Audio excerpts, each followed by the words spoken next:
विधानसभा निवडणूक अवघ्या काही दिवसांवर असल्यानं माढ्यातील राजकीय वातावरण चांगलंच तापलंय.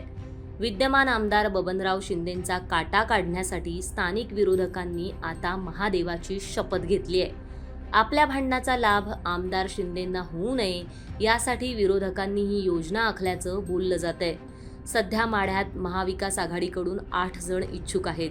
अशा वेळी उमेदवारी कुणाच्या पदरात पडणार याबाबत स्पष्टता नसल्यानं कुणालाही तिकीट मिळालं तरी त्यांच्या मागे इतरांनी एकजुटीनं उभं राहायचं अशी शपथ विरोधकांकडून घेण्यात आलेली आहे. सध्याच्या घडीला माढ्यातून संजय बाबा कोकाटे, जिल्हा परिषदेचे माजी सभापती शिवाजी कांबळे, काँग्रेसचे दादासाहेब साठे, शरद पवार गटाचे संजय पाटील घाटणेकर, भारत पाटील, नितीन कापसे आणि हरिदास रणदिवे हे सर्व इच्छुक आहेत.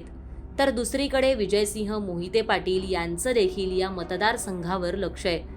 त्यामुळे उमेदवारीसाठी इच्छुकांची भाऊगर्दी असल्यानं बंडखोरी होण्याचा धोकाही सर्वाधिक आहे.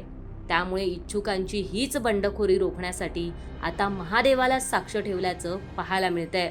बबनदादा शिंदे हे मातब्बर नेते आहेत. माढा विधानसभा मतदारसंघातून ते सलग 6 वेळा निवडून आलेत.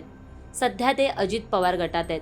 सरपंच ते आमदार असा त्यांचा प्रवास राहिलेला आहे. त्यामुळे गावगाड्यातील राजकारणापासून ते जिल्हा पातळीवरील राजकारण ते कोळून प्यायलेत. प्रत्येक निवडणुकीत ते विरोधकांना पुरून उरलेलेत. अगदी विजयसिंह मोहिते पाटलांनाही त्यांनी वाटेतून बाजूला केल्याचा राजकीय इतिहास आहे. ज्यावेळी अकलूज मतदारसंघ आरक्षित झाला तेव्हा मोहिते पाटलांची नजर ही माढा विधानसभा मतदारसंघावर होती. परंतु बबनदादा शिंदेंनी विरोध केल्यानं मोहिते पाटलांना पंढरपूरमधून लढावं लागलं आणि त्यांचा पराभव झाला. हीच सल अजूनही मोहिते पाटलांच्या मनात असल्याचं बोललं जातंय. त्यामुळेच 8 इच्छुकांव्यतिरिक्त विजयसिंह मोहिते पाटील देखील या मतदारसंघावर नजर ठेवून आहेत. मध्यंतरी बबनदादा शिंदे यांनी आपण आमदारकी लढणार नसल्याचे संकेत दिले होते. पंढरपूर तालुक्यातील एका कार्यक्रमामध्ये बोलताना शिंदे म्हणाले, आगामी विधानसभेची निवडणूक मी लढवेन की नाही यामध्ये शंका आहे.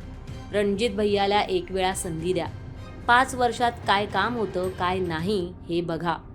5 वर्षात ते तुमच्या विश्वासाला उतरले नाहीत तर 5 वर्षांनंतर येणाऱ्या निवडणुकीत निर्णय घेण्याचा अधिकार तुमच्या हातात आहे, असं शिंदे म्हणाले होते. त्यामुळे माढ्यात बबनदादा शिंदे यांच्या मुलाला म्हणजेच रणजित शिंदे यांना उमेदवारी मिळण्याचीही शक्यता आहे.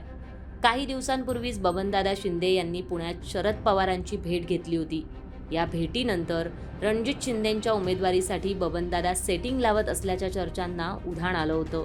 त्यामुळे बबनदादा ऐन निवडणुकीच्या तोंडावर एकजूट झालेल्या विरोधकांना आपलाच प्रचार करायला लावतायत की काय अशीही शंका रंगली होती. परंतु उमेदवारी कोणत्याही पक्षाकडून मिळू द्या, बबनदादा शिंदेंसाठी ही निवडणूक सोपी नाहीये हे मात्र नक्की.